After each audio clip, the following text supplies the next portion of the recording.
There are less than 2 weeks left in 2023. Can you believe it? Well, how did your New Year's resolutions go that you made almost a year ago? With 2024 coming up soon, it's important to reflect on the past year to figure out how you can make the most out of next year.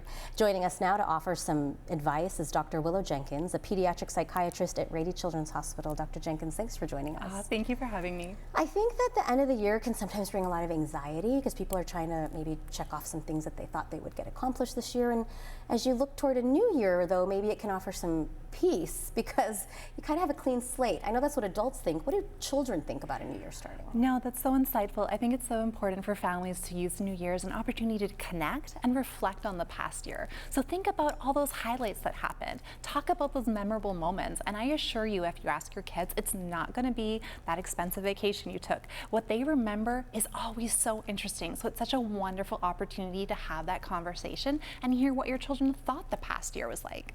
Do you ever recommend journaling or just spreading out some note cards and having the whole family kind of write down what they felt was the most memorable thing and then kind of go around and talk about those moments? Yes, I love that. I always say make this a fun activity. Bring the whole family, bring out the pens, the art supplies, vision boards, they're still around. Yeah. And put everything out in whatever creative way that encourages your children to express themselves. And especially for kids where it's sometimes hard to say it, they can draw it. So that's a great idea.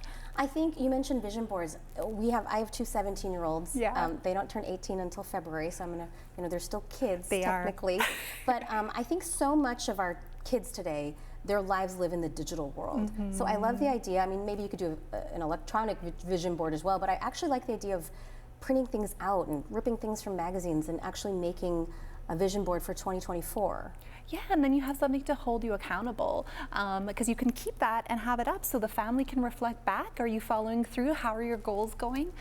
Absolutely. What are you seeing some of the trends for people who unfortunately are coming for help at Rady Children's for maybe some mental health support?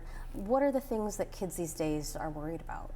Well, kids certainly are struggling with lots of different things, anxiety and depression. And with the close of the year, of course, it's a time to reflect back on the past year. How are they doing at school? How are they doing with their sports? So for a lot of kids, they're thinking forward to, should I be making New Year's resolutions? And what would that look like? So what kind of advice can you give to parents who want to help their kids make realistic New Year's resolutions? I mean, we're all guilty of, I'm going to work out 5 days a week and I'm going to eat perfectly healthy with my portions of vegetables. What kind of tangible New Year's resolutions can families kind of make together? Well, first off, I thought I was going to become Julia Child. That did not happen. So I suggest not making it a resolution, making it an intention, your intention or your goal, and focusing on things like that can promote kindness, like empathy, making new friends, good for the environment, using less plastics, or even family connection, like having a family game night.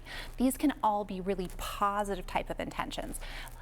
Yeah. I love those ideas, and I actually love that at the end of the year, maybe families do have some time to sit down and talk about these things.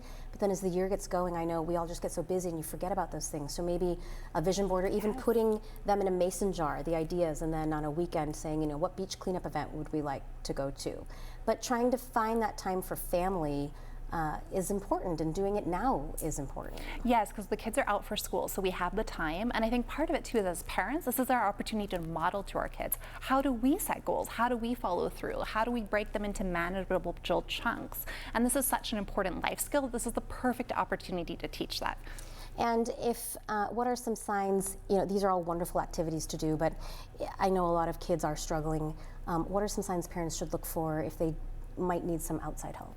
So if your child is more sad, depressed, if they're saying that they're not doing well, they're stressed, especially when they're out of school, if that really persists, that's a sign. If they're talking about not wanting to be around or suicide, those are indications you've got to get help soon. But really any changes, not doing the things that they enjoy. Maybe last year they loved Christmas lights and this year they're not wanting to do any of that stuff. Those are clues to have a further conversation and always talking to your school or reaching out to us at Rady's. We're here to help. All right, and a great couple of weeks for most kids in school. They have a couple weeks to really, for parents, just sit down and kind of get to know your kid again. Yeah. While we have this break. Thank you so much, Dr. Jenkins, for your help and advice. You're Appreciate welcome. it.